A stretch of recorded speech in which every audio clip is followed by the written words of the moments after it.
As três maiores religiões do mundo, judaísmo, cristianismo e islamismo, têm como referência seu pai Abraão. Vou repetir. As três maiores religiões do mundo, ou uma das três maiores religiões do mundo, tem como o referencial Abraão. Judaísmo, o cristianismo e o islamismo. Essas três grandes religiões reconhecem a figura do patriarca Abraão. E realmente Abraão, ele é muito importante para nós cristãos, porque os 12 capítulos de Gênesis, veja bem, 12 capítulos de Gênesis, começando lá no capítulo 12 capítulos são dedicados a narrar a vida de Abraão. E há autores das Escrituras que falam assim: ao Deus de Abraão, o Deus de Abraão, o Deus de Abraão. Em Tiago, o livro de Tiago é chamado amigo de Deus.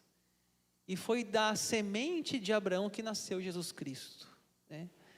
Nós lemos ali no começo: em ti serão benditas todas as famílias da terra. Ou seja, através de Abraão, Deus começou um plano, um projeto, que chegou até em Jesus Cristo, da descendência dos judeus, do povo hebreu. Eu estou aqui então entrando agora numa segunda fase da série Gênesis. Na primeira fase dessa série, nós trabalhamos a origem do universo e do ser humano. Ou seja, nós trabalhamos ali o capítulo 1 até o 11, que encerra a Torre de Babel. Agora nós estamos entrando numa segunda fase, que é a origem do povo hebreu, do povo judeu e os patriarcas. Então a minha ideia é falar cada domingo agora sobre um patriarca. Hoje eu vou estar falando sobre Abraão, semana que vem sobre Isaac, na outra semana sobre Jacó, e aí na última semana sobre José, e aí nós fechamos os grandes temas, na minha opinião, do livro de Gênesis. Os principais temas. Se você conhecer essas histórias que eu estou relatando aqui, você tem um bom conhecimento do livro de Gênesis, um conhecimento básico do livro de Gênesis, né? Dilúvio, Torre de Babel, a queda, enfim, Abraão, Isaac, Jacó e José. Então, se você conhecer esses principais temas, você já tem um conhecimento básico do livro de Gênesis. E para aqueles que estão começando agora na fé, para aqueles que estão começando na igreja, é importante então você conhecer um pouco quem foi Abraão, quem foi Isaac, quem foi Jacó, Israel e quem foi José. É interessante dizer também que até o capítulo 11 de Gênesis é narrado acontecimentos, e a partir do capítulo 12 é narrado a história de 4 personagens principais, que eu já falei quem são, né? Então, do ponto do capítulo 12 de Gênesis, passa a destacar a vida desses patriarcas, e assim, contando a sua história, contando a sua família, os seus dilemas, os seus sucessos, os seus fracassos. E hoje, nós vamos aqui fazer um resumo da vida de Abraão. Talvez muitos já conhecem, outros não conhecem. Então, nós vamos rever aqui, aqueles que já conhecem essa história, e eu vou tentar aqui fazer um resumo bem rápido, porque eu não tenho como aqui em 25 minutos, 30 minutos de pregação, eu contar 12 capítulos de Gênesis, é impossível. Então eu tentei aqui só resumir algumas partes da vida desse patriarca, primeiro patriarca, Abraão. E nós começamos lá no versículo 1, que fala assim: ora, disse o Senhor a Abraão, né, o nome dele não é nem Abraão aí, né, é Abrão: sai da tua terra, da tua parentela e da casa de teu pai, e vai para a terra que te mostrarei. Começa a história dele com uma missão. A história dele começa com um propósito. A história de Abraão começa com um sinal de Deus para ele, um objetivo de Deus para ele. O objetivo de Deus era: sai da tua terra e vai para um lugar que eu vou te mostrar. O capítulo 11 do livro de Hebreus fala dos heróis da fé, e lá cita também a história de Abraão, e lá fala: pela fé Abraão, quando chamado, obedeceu, e dirigiu-se a um lugar que mais tarde receberia como herança, embora não soubesse para onde estava indo. Vamos imaginar então, será que foi fácil para Abraão? Deus fala: Abraão, sai da tua terra, da tua parentela, e vai para um lugar que eu vou te mostrar. É interessante dizer aqui, primeiro, que a escolha divina de Abraão. Por que Deus escolheu Abraão? Não fala que Abraão era melhor do que os seus contemporâneos. Lá em Noé, em Noé fala ainda que Noé era homem justo e íntegro. Mas Abraão não, foi uma escolha totalmente divina, mérito divino. Deus falou: é você que eu vou começar uma nova nação, um novo povo, eu vou começar um projeto. E aí Deus aparece para ele, e não sei como apareceu, se foi num sonho, se foi numa visão, se foi no acordado, não sabemos, mas Deus fala para ele: olha, sai da tua terra, da tua parentela, e vai para a terra que eu te mostrarei. Pura e livre escolha soberana. Não sei se Abraão tinha méritos para isso, mas Deus escolheu a vida dele. É assim que Deus faz: ele escolhe quem quer, e ele faz como ele quer, e a glória é dele. E assim começa a história do povo judeu, com um homem chamado Abraão, e ele vai embora da sua terra, da sua parentela, vai para um lugar que ele não conhece, e ele obedece. A Bíblia fala ali, ele obedeceu. Eu fico imaginando, Abraão fazendo as malas, Abraão pegando os seus carneiros, suas ovelhas, e as pessoas perguntando: vai para onde, Abraão? Ele responde: não sei, eu vou para um lugar que Deus vai me mostrar, E ele vai, ele sai, e ele vai para a terra prometida, terra Canaã, que depois da geração dele lá no futuro, Deus vai novamente entregar essa terra para o povo judeu. A vida de Abraão, ela é marcada de muitas promessas. Talvez um dos temas principais que podemos aqui resumir, estou tentando resumir a vida dele. Talvez um dos temas principais de Abraão é promessas de Deus. Mas nem sempre as promessas de Deus, elas são fáceis de ser esperadas, são fáceis de ser alcançadas. Às vezes existe um tempo entre a promessa e a realização. E Deus, então, o nome dele era Abrão, e Deus muda o nome dele para Abraão, um A mais. Então a gente não fala Abrão, a gente fala Abraão. Geralmente as pessoas falam Abraão. E Abrão, com um A só, Abrão significa pai exaltado, e Abraão com 2 As, um jogo de palavra ali, significa pai de uma multidão. Lembra Gênesis 12:1? De ti farei uma grande nação. Esse é o chamado dele, Então, mas Deus, meu nome vai ser Abraão, pai de uma multidão. Mas como que eu vou ser pai de uma multidão se a minha esposa Sara é estéril?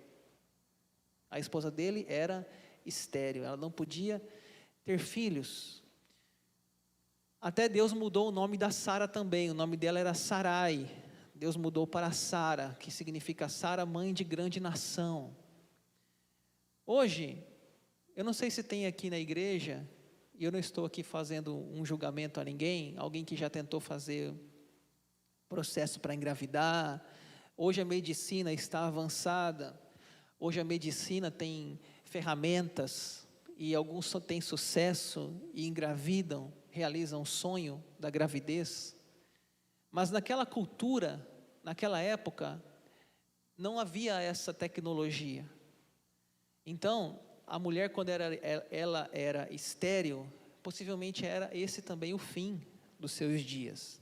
Não existia opções, possibilidades de um tratamento, que às vezes hoje ainda dá certo em certos casos. E mais, naquela época, uma mulher não tinha outra coisa para fazer, além de ficar em casa. Havia um machismo muito forte, né? Você vê lá a realidade do Oriente, muitas mulheres usam roupas, aquelas burcas, roupas que escondem o seu corpo, elas devem ficar guardadas no recanto do seu lar. Então aquela cultura muito antiga era uma cultura que a mulher era do lar. E então você imagine, uma mulher que não tem filhos naquela época, se já não é fácil hoje essa realidade, imagine naquela época muito mais, porque a mulher ficava muitas vezes dentro de casa e sem filhos, né? O filho é a alegria de uma casa, né? Hoje as mulheres que não podem ter filhos, eu penso, talvez tenham outras opções para buscar uma realização, um trabalho, um esporte, um lazer, sair de casa, preencher a cabeça, e naquela época era mais difícil. A mulher, por isso que tanto na Bíblia você vê essa questão da esterilidade como um problema muito terrível, porque se hoje já é difícil uma pessoa ser estéril, imagine naquela época, eu creio que muito mais.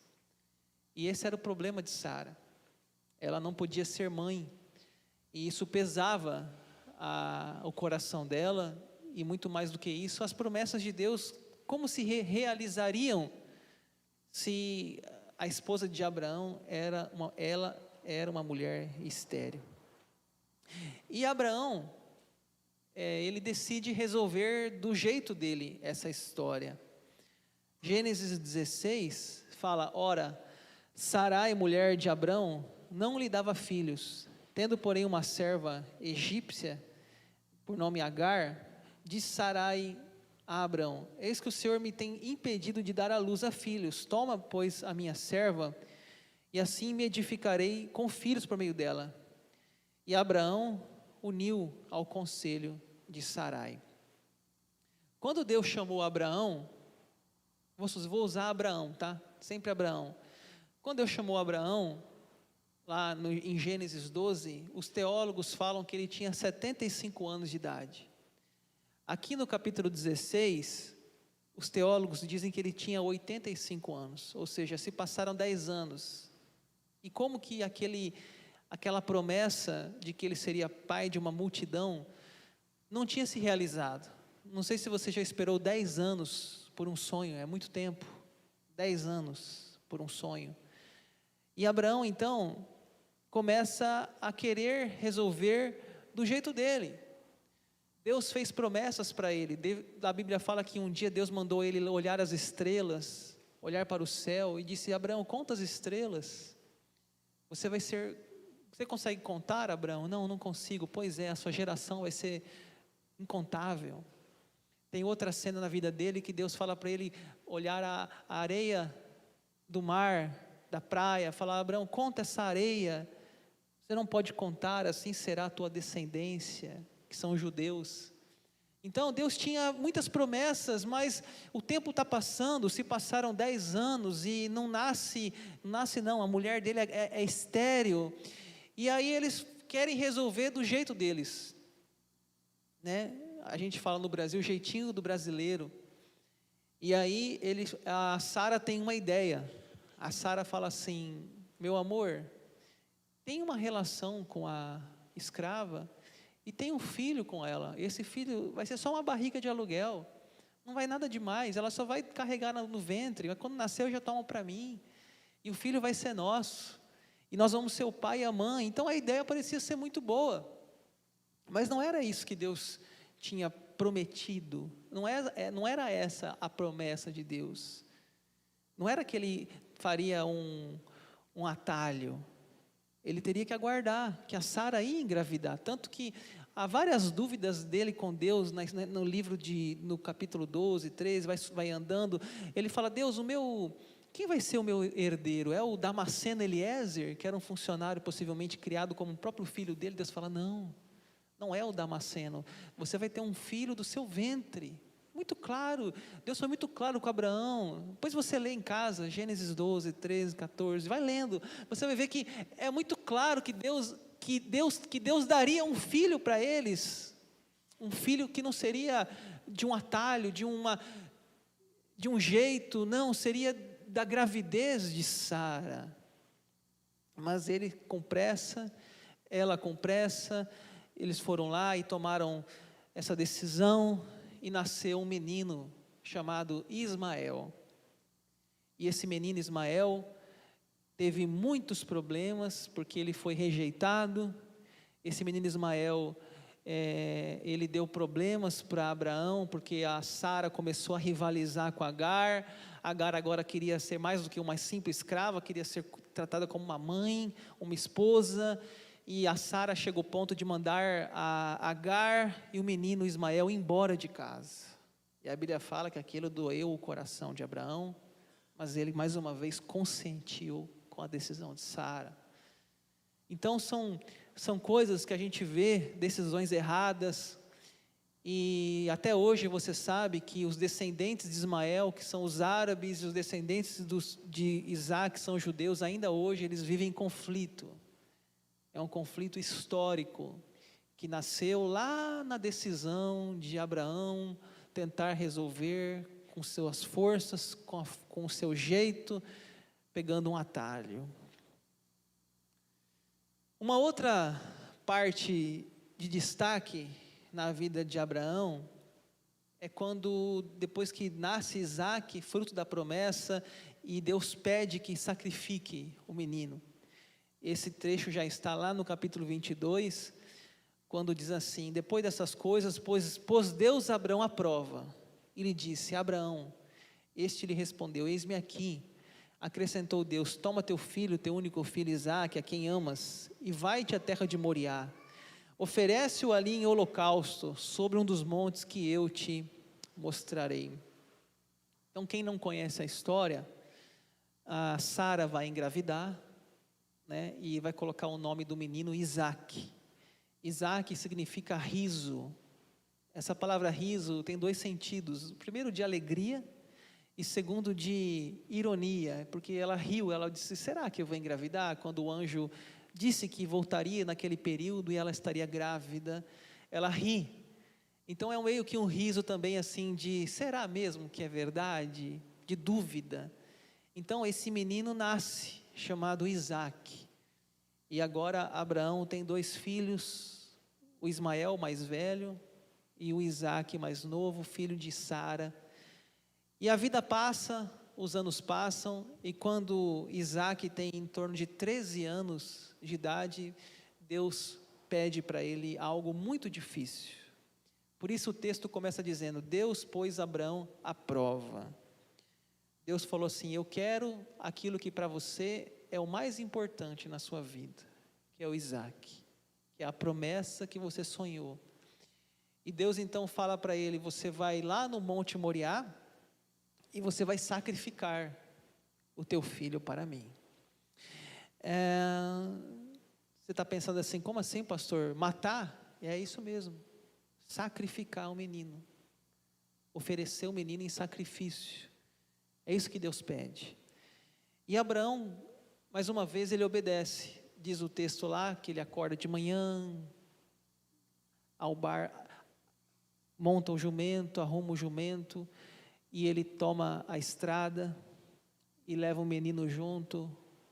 E o menino: pai, aqui está a lenha, aqui está o fogo, onde está o sacrifício?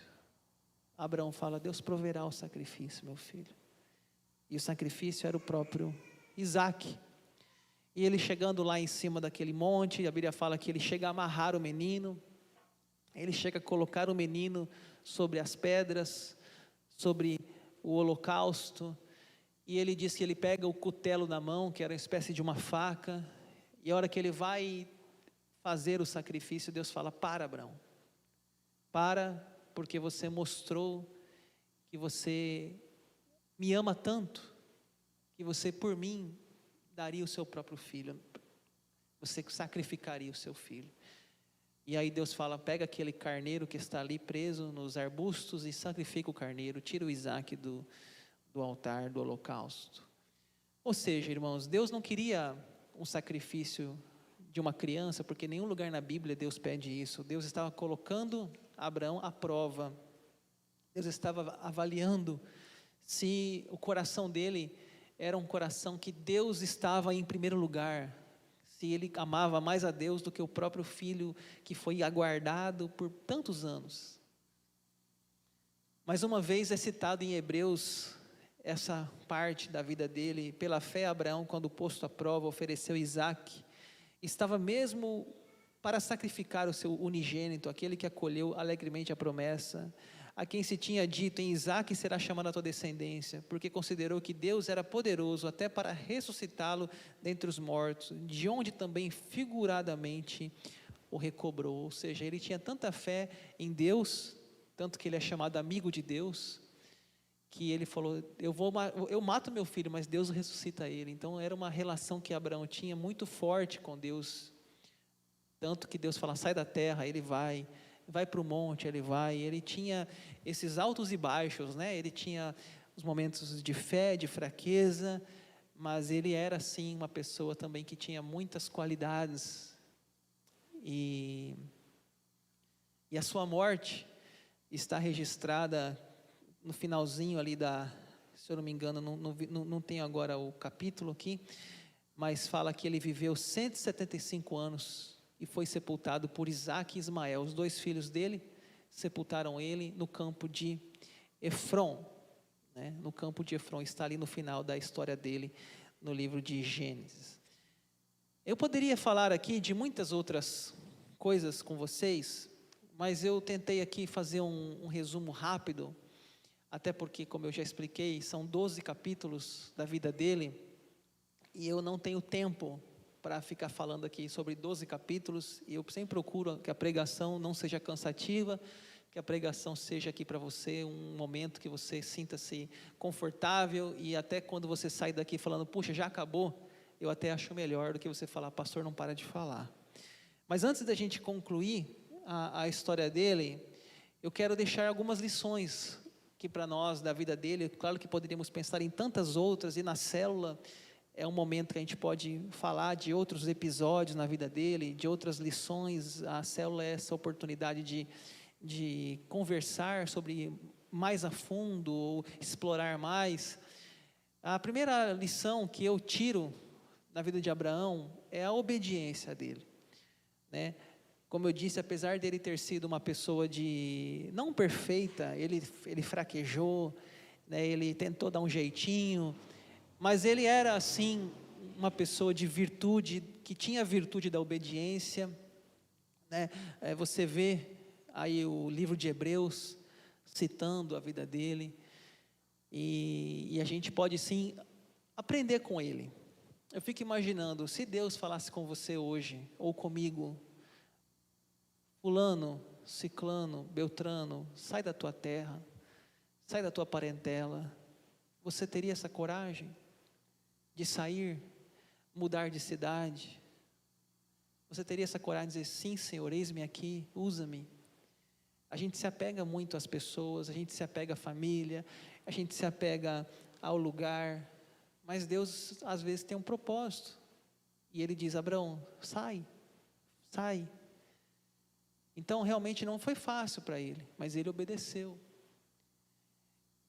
Uma outra, quando Deus pede para entregar o filho, não foi fácil.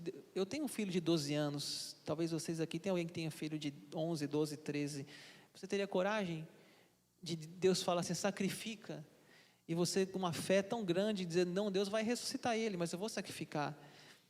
Então são coisas que a gente não tem essa coragem, não tem essa fé, não tem essa obediência, né? Então ele realmente é uma coisa que ele nos ensina, porque, pastor, mas matar criança, não precisa ir tão fundo não. Se Deus pedisse para você sacrificar o seu carro, sacrificar aquilo que você mais ama, que é a sua empresa. E não estou falando de sacrificar não para entregar para a igreja, não estou falando disso não, é a fogueira santa de Israel não, é porque o seu coração está tão preso naquilo, que às vezes Deus fala assim, olha, eu quero provar você, eu quero provar quem está em primeiro lugar, se sou eu ou a sua empresa, se sou eu ou o seu carro, se sou eu ou esse sonho. Entrega esse sonho para mim, desiste dele. Você falava, Senhor, está certo, eu te entrego. Nem que depois ele dissesse, eu estava só te provando, esse sonho vai se realizar. Então, não foi fácil para ele ser obediente. Nós estamos agora numa campanha de 22 dias de jejum. Talvez você está lendo a campanha, você está lendo um capítulo, Deus fala com você alguma coisa. Por exemplo, esses dias foi sobre perdão. Perdão é uma área que toca muita gente. E aí você está lendo o livro, vem na sua cabeça alguém que você tem que perdoar. Por que você não obedece? Abraão obedeceu. Então são coisas que a gente tem dificuldade. A gente ouve a voz de Deus, a gente ouve a voz do Espírito Santo, mas a gente recua. A gente fala, será que Deus está pedindo isso mesmo? Será que Deus não é coisa da minha cabeça? E às vezes Deus está lembrando de alguém que a gente tem que perdoar. Então, irmãos, a obediência agrada a Deus e a vida dele nos ensina. Quando Deus fala conosco, coloque em prática, obedeça. A segunda coisa que eu quero deixar para a nossa reflexão é cuidado com suas escolhas. Você vê na vida de Abraão muito essa liberdade de escolha. Quando a Sara deu a ideia de que ele tivesse um filho com a Agar, ele podia muito bem ter falado não. Ele podia falar assim, Sara, meu amor, você é muito criativa. Você teve uma ideia muito criativa, mas essa não é a vontade de Deus. Deus prometeu que ia nos dar um filho. Deus vai nos dar um filho. Vamos aguardar. Então, Deus não amarrou ele, vou te amarrar suas mãos, seus pés, para que você não tenha um filho com Agar. Não, Deus não faz isso. Deus deixou ele tomar a decisão. Então, nós vemos na história de Abraão essa liberdade. Quando ele vai no Egito lá, que ele fala que a Sara não era a mulher, era irmã. Então você vai vendo que Deus sempre nos dá essa liberdade de escolhas. Muitas vezes as escolhas passam por mentiras, por erros, passam por desacertos, desencontros, e a gente precisa tomar cuidado. Eu falo assim que todo dia nós temos que tomar decisões. Todo dia, decisões simples e decisões complexas. Decisões como que hora eu vou acordar, que hora eu vou dormir, o que eu vou almoçar, se eu vou fazer uma paradinha para tomar um café. Essas são decisões simples. Eu falo que a gente vai no mercado hoje, você chega no mercado, você tem que escolher, você vai comprar um leite, você tem leite desnatado, leite de caixinha, leite em pó, leite com ômega 3, leite de soja, você tem uma variedade, tem que escolher um e levar.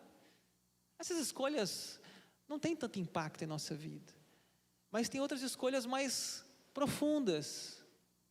Se eu vou abrir um novo negócio ou não vou, se vou começar um namoro, se vou me casar ou não vou, se eu vou abrir uma empresa ou não vou, se eu vou ir me dedicar a Deus, me consagrar a Deus. São coisas mais profundas que geram maiores reflexos em nossa vida. E aí a gente todo dia também não sabe o que vai nos esperar. O livro de Provérbios é um livro que fala muito sobre sabedoria. E talvez uma das coisas que a gente tem que mais pedir para Deus nessa vida é sabedoria. Sabedoria porque todo dia nós lidamos com escolhas. Sabedoria para dizer não a alguns amigos.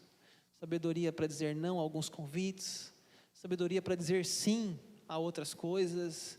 Sabedoria para às vezes perceber que a nossa família está arruinando, sabedoria para perceber que eu estou estragando o meu filho, sabedoria porque eu posso perceber que eu sou o gerente da minha vida, que minha vida está nas minhas mãos, e que eu posso fazer diferença na minha história, e que Deus me dá esse livre-arbítrio, e saber que Deus, Ele não me obriga a fazer nada.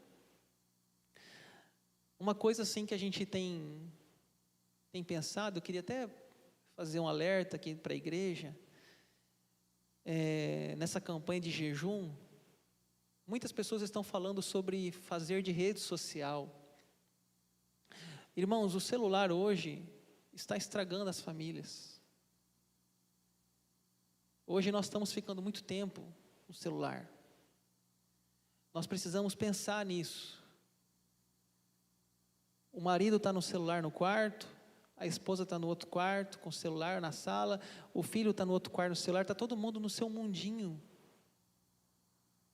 Será que não é a hora da gente fazer um compromisso, de repente, nessa campanha?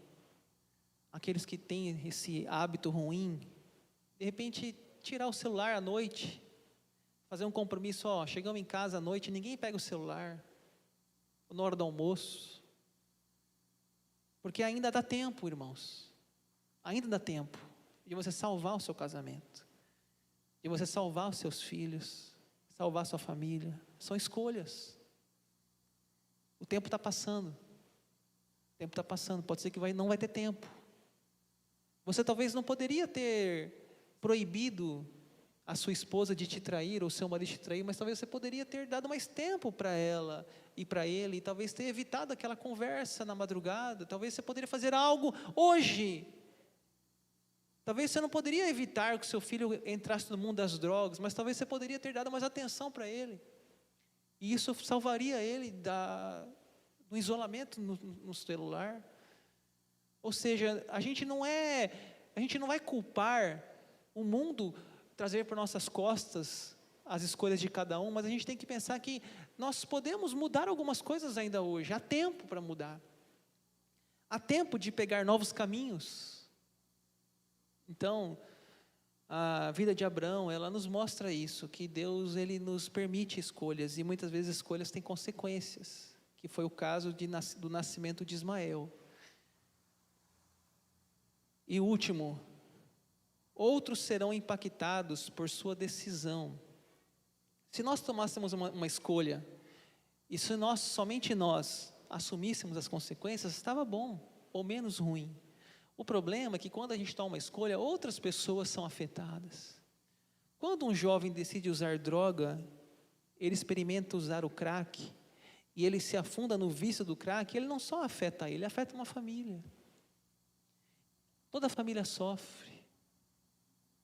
Toda a família sofre. A mãe, o pai, os irmãos. Ou seja, uma decisão minha não afeta só eu, afeta um todo. Quando Abraão decidiu ter um filho com Agar, não foi só Abraão que sofreu. Uma criança nasceu. Essa criança se chamava Ismael. E essa criança cresceu num ambiente de rivalidade. Cresceu num ambiente que foi expulso de casa. Ele ficava pensando, poxa, eu sou filho do meu pai Abraão, mas ele dá mais carinho para Isaac. Eles rivalizavam, eles brigavam.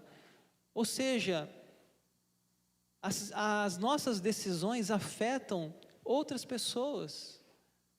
Ismael não escolheu nascer, mas nasceu. E viveu num ambiente ruim, num ambiente que ele era filho, mas não era. Olha, a gente precisa pensar que se você, pai, entra num negócio errado financeiro, se endivida, quebra, e aí às vezes tem que vender o seu próprio carro, e você vai ficar sem carro, quem vai sofrer não é só você, é a sua esposa que está sem carro, é seus filhos que estão sem carro. Ou seja, nossas decisões, não somente nós somos impactados, outras pessoas também são impactadas, assim também quando nós acertamos. Quando nós fazemos boas escolhas, também pessoas que estão perto de nós são abençoadas. Quando um filho é aprovado numa faculdade, a família se alegra. A família fica feliz, olha, meu filho passou no vestibular, todo mundo repassa no Instagram, repassa no Facebook, compartilha, a alegria da família, porque os seus acertos abençoam pessoas, os seus erros acertam pessoas também. Até eu, como pastor, sofro com escolhas que as pessoas tomam da igreja, e me alegro com o sucesso das pessoas da igreja. Então, que possamos pensar, pedir a Deus muita sabedoria, Talvez a nossa oração da manhã, quando a gente acorda, diga: Deus, me dá sabedoria, Deus. Porque esse dia está começando, eu não sei o que Ele me espera, eu não sei as propostas que virão, as tentações, as provações. Me dá sabedoria, me ajuda a fazer a Tua vontade, me dá direção. Porque assim, irmãos, a gente vai conseguir vencer nessa vida. O texto de Tiago fala assim: se alguém necessita de sabedoria, peça a Deus, que Ele concede livremente. Amém?